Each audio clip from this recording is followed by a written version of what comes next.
ಸ್ನೇಹಿತರೆ ನಮಸ್ಕಾರ. ಇಡೀ ಕರುನಾಡೆ ಕಾಯ್ತಾ ಇದ್ದಂಥ ಕ್ಷಣ ಈಗ ಎಲ್ಲವೂ ಕೂಡ ಈಡೇರಿದೆ.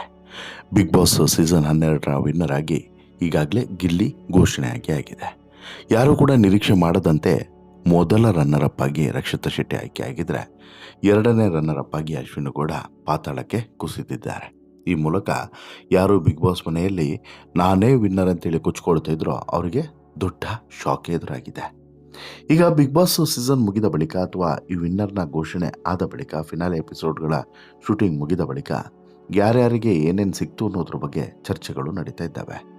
ಬಿಗ್ ಬಾಸ್ ಗೆದ್ದಂತಹ ಗಿಲ್ಲಿ ನಟ ಹಾಗೇನೆ ಮೊದಲೆರಡು ರನ್ನರ್ ಅಪ್ಗಳು ಇವರಿಗೆ ಏನೆಲ್ಲ ಸಿಕ್ತು ಅನ್ನೋದ್ರ ಬಗ್ಗೆ ಇಲ್ಲಿ ಚರ್ಚೆಗಳು ನಡೀತಾ ಇದ್ದಾವೆ.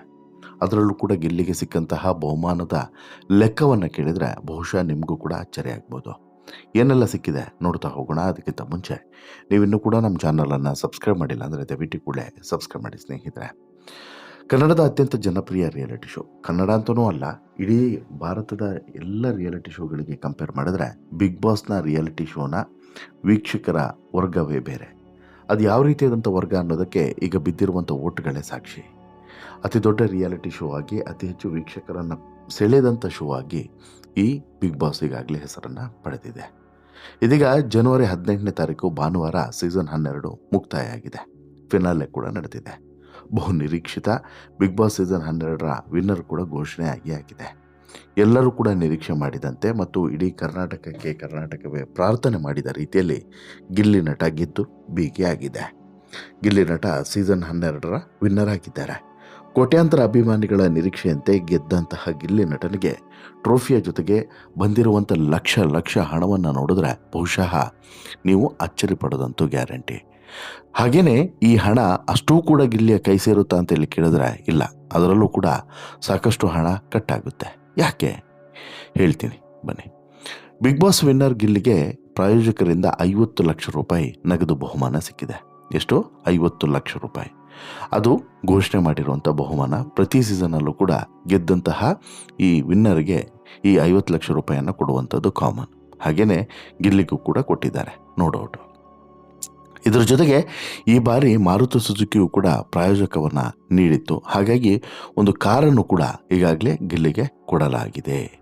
ವಿಟೋರಿಯಸ್ ಕಾರನ್ನು ಗಿಲ್ಲಿಗೆ ಕೊಡಲಾಗಿದೆ. ಯಾವುದ್ರ ಜೊತೆಗೆ? ಈ 50 ಲಕ್ಷ ಹಣದ ಜೊತೆಗೆ. ಹಾಗಿದ್ರೆ ಅಷ್ಟೇನಾ? ಇಲ್ಲ, ಇನ್ನೂ ಇದೆ. ಕಿಚ್ಚ ಸುದೀಪ್ ಅವರು ವೈಯಕ್ತಿಕವಾಗಿ 10 ಲಕ್ಷ ರೂಪಾಯಿ ನಗದನ್ನು ಇದೇ ವೇದಿಕೆಯಲ್ಲಿ ಗಿಲ್ಲಿ ಗೆದ್ದ ನಂತರ ಘೋಷಣೆಯನ್ನು ಮಾಡಿದ್ದಾರೆ. ವೈಯಕ್ತಿಕವಾಗಿ 10 ಲಕ್ಷ ರೂಪಾಯಿ. ಇದನ್ನು ಹೊರತುಪಡಿಸಿದ್ರೆ ಈ ವಿನ್ನರ್ ಅನೌನ್ಸ್ಮೆಂಟ್ ಆಗೋದಕ್ಕಿಂತ ಮುಂಚೆ ಶರವಣ ಅವರು 20 ಲಕ್ಷ ರೂಪಾಯಿ ಗಿಲ್ಲಿ ಗೆದ್ರೆ ಕೊಡ್ತೀನಿ ಅಂತಲೂ ಕೂಡ ಹೇಳಿದರು. ಹಾಗಾಗಿ ಈ ಅಮೌಂಟ್ ಕೂಡ ಸೇರಿಕೊಂಡಿದೆ. ಅಲ್ಲಿಗೆ ಗಿಲ್ಲಿ ನಟನಿಗೆ 50 ಲಕ್ಷ ರೂಪಾಯಿ ಬಿಗ್ ಬಾಸ್ ಕಡೆಯಿಂದ, 10 ಲಕ್ಷ ರೂಪಾಯಿ ಕಿಚ್ಚ ಸುದೀಪ್ ಅವ್ರ ಕಡೆಯಿಂದ, ಮತ್ತೊಂದು 20 ಲಕ್ಷ ರೂಪಾಯಿ ಶರಣ ಅವ್ರ ಕಡೆಯಿಂದ ಸಿಗ್ತಾ ಇದೆ. ಅಲ್ಲಿಗೆ ಎಷ್ಟಾಯಿತು? 80 ಲಕ್ಷ ರೂಪಾಯಿ ಆಯಿತು. ಕ್ಯಾಶ್ 80 ಲಕ್ಷ ರೂಪಾಯಿ ಆಯಿತು. ಇದರ ಜೊತೆಗೆ ಚಿಕ್ಕ ಪುಟ್ಟ ಅಡ್ವರ್ಟೈಸ್ಮೆಂಟ್ಸ್ನವರು ಅವರು ಕೂಡ 5 ಲಕ್ಷ 10 ಲಕ್ಷ ಹೀಗೆ ಚಿಕ್ಕ ಅಮೌಂಟನ್ನು ಕೂಡ ಘೋಷಣೆ ಮಾಡಿದರು. ಹಾಗಾಗಿ ಇದು ತುಂಬ ಲ್ಯಾಗ್ ಆಗುತ್ತೆ ಅನ್ನೋಂಥ ಕಾರಣಕ್ಕೋಸ್ಕರ ಅದನ್ನು ವೇದಿಕೆಯಲ್ಲಿ ಅನೌನ್ಸ್ ಮಾಡಿಲ್ಲ. ಇಲ್ಲೂ ಕೂಡ ಸುಮಾರು ಒಂದು 20ರಿಂದ 30 ಲಕ್ಷ ರೂಪಾಯಿ ಗಿಲ್ಲಿಗೆ ಬರುವಂಥ ಚಾನ್ಸಸ್ ಇರ್ತದೆ. ಎಲ್ಲಿ? ಈ ಚಿಕ್ಕ ಪುಟ್ಟ ಅಮೌಂಟ್ಗಳಿಂದ. ಆಮೇಲೆ ಇನ್ನು ಮುಂದೆ ಗಿಲ್ಲಿಗೆ ಹೋದಲ್ಲಿ ಬಂದಲ್ಲಿ ಎಲ್ಲ ಕಡೆಯೂ ಕೂಡ ಸ್ಪೆಷಲ್ ಮರ್ಯಾದೆ, ಸ್ಪೆಷಲ್ ಬಜೆಟ್ಟು ಎಲ್ಲದೂ ಕೂಡ ಫಿಕ್ಸ್ ಆಗುತ್ತೆ. ಹಾಗಾಗಿ ಗಿಲ್ಲಿಯ ಇನ್ನು ಮುಂದೆಯ ಸಂಪಾದನೆ ಏನೇ ಇದ್ರೂ ಕೂಡ ಲಕ್ಷದಲ್ಲಿ ಅನ್ನೋದರಲ್ಲಿ ಡೌಟೇ ಇಲ್ಲ. ಹಾಗೆ ನೋಡಿದ್ರೆ ಗಿಲ್ಲಿ ನಟನಿಗೆ ಅದು ದೊಡ್ಡ ಅಮೌಂಟ್ ಕೂಡ ಹೌದು. ಯಾಕಂತ ಹೇಳಿದ್ರೆ ಗಿಲ್ಲಿ ಏನು ಬಾರ್ನ್ ವಿದ್ಯೆ ಗೋಲ್ಡನ್ ಸ್ಪೂನ್ ಅಲ್ಲ, ಬಡತನದಿಂದನೇ ಮೇಲೆ ಬಂದವನು. ಹಾಗಾಗಿ ಇದು ದೊಡ್ಡ ಅಮೌಂಟೇ ಗಿಲ್ಲಿಗೆ. ಈಗ ಗಿಲ್ಲಿಗೆ ಸಿಕ್ಕಂಥ ಈ ಅಷ್ಟು ಹಣದಲ್ಲಿ ಟ್ಯಾಕ್ಸ್ ಕೂಡ ಕಟ್ಟಾಗುತ್ತಿದೆ. ಈಗ 50 ಲಕ್ಷ ರೂಪಾಯಿ ಏನೋ ಬಹುಮಾನವನ್ನು ಘೋಷಣೆ ಮಾಡಿದಾರೋ ಇದರಲ್ಲಿ ಫುಲ್ ಅಮೌಂಟ್ ಏನು ಗಿಲ್ಲಿಗೆ ಸಿಗೋದಿಲ್ಲ. ಹಾಗೆ ಸಿಕ್ಕಿದ್ರೆ ಯಾರಿಗೂ ಕೂಡ ಅದರಲ್ಲಿ ಹಿಡಿದು ನಿಲ್ಲಿಸೋಕ್ಕೂ ಕೂಡ ಸಾಧ್ಯವಿಲ್ಲ ಅಂತಲೂ ಕೂಡ ಹೇಳ್ಬೋದು. ಯಾಕೆ? ಏನಾಗುತ್ತೆ?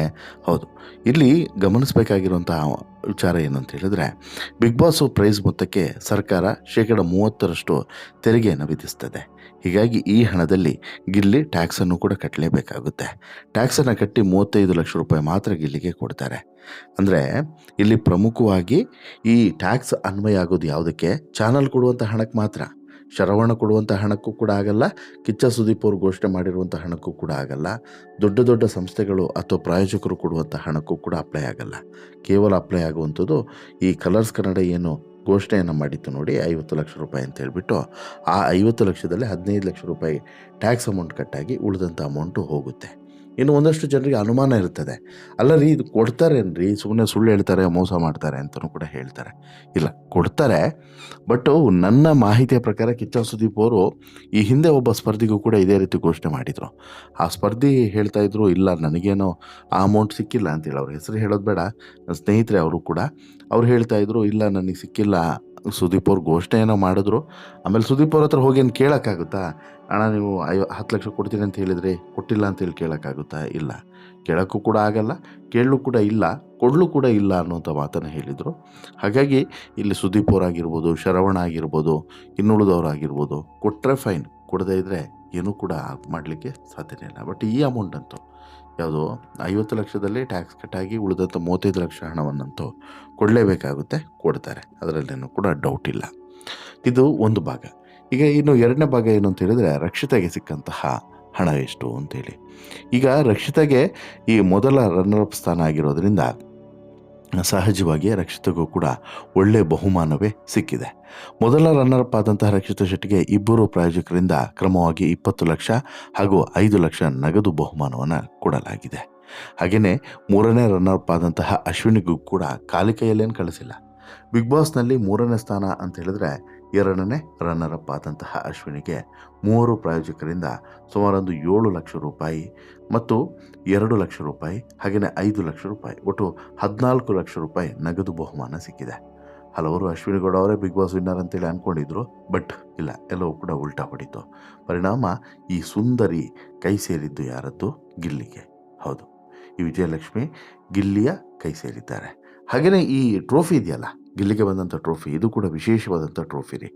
ಈ ಬಾರಿಯ ಬಿಗ್ ಬಾಸ್ ಟ್ರೋಫಿಯನ್ನು ತುಂಬ ವಿಶಿಷ್ಟವಾಗಿ ವೈಶಿಷ್ಟ್ಯದ ರೀತಿಯಲ್ಲಿ ಸಿದ್ಧಪಡಿಸಲಾಗಿದೆ.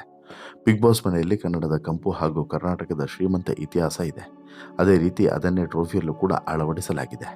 ಬಿಗ್ ಬಾಸ್ ಮನೆಯ ಆನೆ, ದರ್ಪಣ ಸುಂದರಿ, ಅರಮನೆ ಇರುವಂತಹ ಒಂದು ಚಿತ್ರಣಗಳು ಟ್ರೋಫಿಯಲ್ಲೂ ಕೂಡ ಕಾಣಬಹುದು.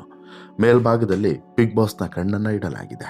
ಆ ಕಣ್ಣಿನ ಒಳಗಡೆ ಕನ್ನಡದ ಸಂಖ್ಯೆಗಳನ್ನು ಕ್ಲಾಕ್ ರೀತಿಯಲ್ಲಿ ಜೋಡಿಸಲಾಗಿದೆ.